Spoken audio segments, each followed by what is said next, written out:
Olá, meus queridos e queridas, tudo bem?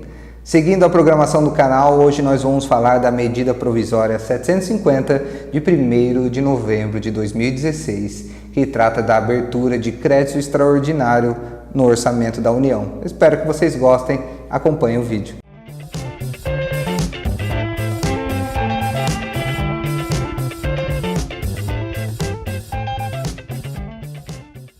Ficou bom mesmo? Como mencionado, vamos tratar hoje da medida provisória 750 de 1º de novembro de 2016. Essa medida provisória ela abre crédito extraordinário em favor da Câmara dos Deputados, Superior Tribunal de Justiça, Justiça Federal, Justiça Militar da União, Justiça do Trabalho e a Justiça do Distrito Federal e Território no valor de R$ 82.562.979. Bom, como é a proposta do nosso canal analisar toda a legislação federal após o seu surgimento, essa medida provisória é a próxima no cronograma. E é uma medida provisória muito interessante. A gente começa a perceber que, chegando no final do ano, várias leis de natureza orçamentária, nesse caso uma medida provisória, elas são aprovadas. Vocês verificarão no canal que os próximos vídeos, muitos deles tratam de leis orçamentárias. E isso é bom. Vocês perceberão, com pequenas críticas à redação dessa pequena legislação, que é a grande oportunidade de toda a população começar a fiscalizar, a prestar atenção na destinação das verbas públicas, que nós sabemos que é um assunto de extrema importância. Veja só, se vocês prestarem atenção, trata-se de uma medida provisória de 2 artigos. O primeiro artigo ela estabelece aquilo que deseja e o segundo artigo é aquele artigo que sempre arremata a legislação, que fala da sua vigência. O artigo 2º fala que essa medida provisória entra em vigor na data de sua publicação, ou seja, resta apenas um artigo para nós analisarmos. No entanto, a ementa ou a parte preambular da lei estabelece o seguinte de maneira interessante, é isso que nós devemos analisar.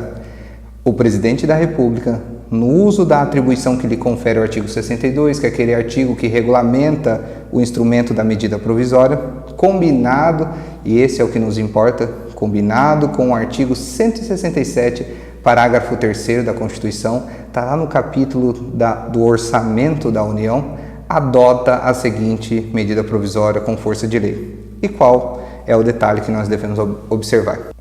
Se prestarmos atenção, o artigo 167, parágrafo 3º da Constituição tem a seguinte redação: a abertura de crédito extraordinário somente será admitida para atender despesas imprevisíveis e urgentes. Já vamos falar desses 2 requisitos, veja que são cumulativos, e prossegue o legislador, como as decorrentes de guerra, comoção interna ou calamidade pública. Veja que a redação é exemplificativa, no entanto, são nesses momentos ou nessas oportunidades que o legislador vincula o administrador, observando o disposto no artigo 62 da Constituição, ou seja, o próprio Constituinte no 167, parágrafo 3º, lembra que o instrumento é por meio de medida provisória. Tudo bem, se nós tivermos uma leitura apressada dessa medida provisória, vamos achar que está tudo correto. Mas veja só que interessante. A natureza desse crédito, ou melhor, a destinação desse crédito, que é para a Câmara dos Deputados, Superior Tribunal de Justiça e os outros tribunais que eu mencionei, e se analisarmos os anexos, o anexo 1 e o anexo 2 dessa medida provisória, nós veremos que estes créditos suplementares, eles servem para arcar com despesas básicas desses órgãos. Veja que no que se refere à Câmara do Deputado, esse crédito suplementar terá a função de arcar com despesas envolvendo o processo legislativo, fiscalização e representação política em Brasília, no Distrito Federal. Se observarmos no STJ, esse crédito suplementar ele terá a intenção de remunerar a apreciação e julgamento de causas, ou ainda, se nós tratarmos da parte que vai para a Justiça do Trabalho, também, ou na Justiça Federal, também é para o julgamento de causas da Justiça Federal ou para o julgamento de causas na Justiça do Trabalho.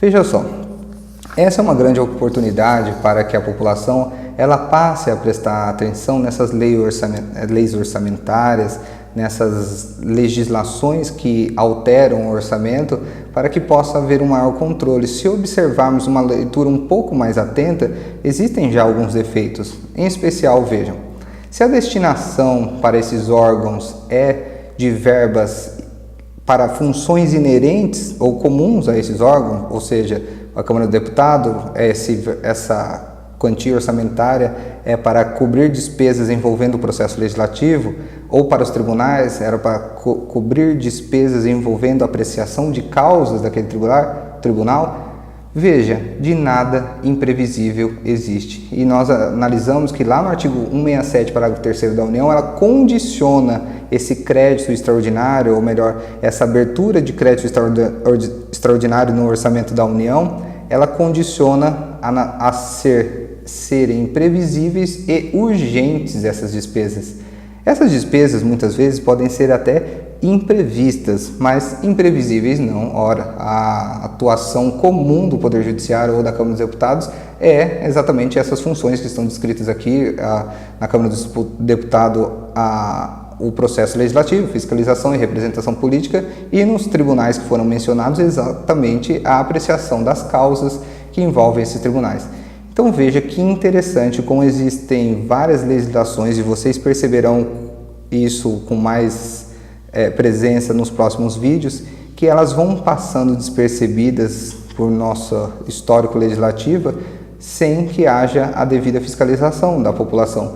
Nesse caso, o fundamento utilizado para a abertura desse crédito suplementar para esses órgãos, ele é incompatível, seja porque não são imprevisíveis estes gastos, eles são talvez imprevistos, mas imprevisíveis não, sejam porque talvez não sejam urgentes, né?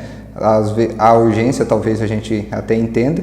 No entanto, os motivos que fundamentam guerra, comoção interna ou calamidade pública, se prestarmos atenção com relação a esses órgãos, por exemplo, a Câmara do Deputado ou ao Superior Tribunal de Justiça, não existem. Então veja, o fundamento da medida provisória que estabelece essa abertura de crédito não existe. Talvez, se estivéssemos tratando aqui de algum tribunal que tem competência no Rio de Janeiro ou até mesmo no Rio Grande do Sul, pois sabemos da situação caótica orçamentária desses dois estados, no entanto, não é o caso. Então, talvez seja o motivo da imprevisibilidade dessas verbas que está ausente, seja em razão de não existir guerra, comoção interna ou calamidade pública, também demonstra que é muito provável que essa medida provisória ela padeça de inconstitucionalidade na sua fundamentação.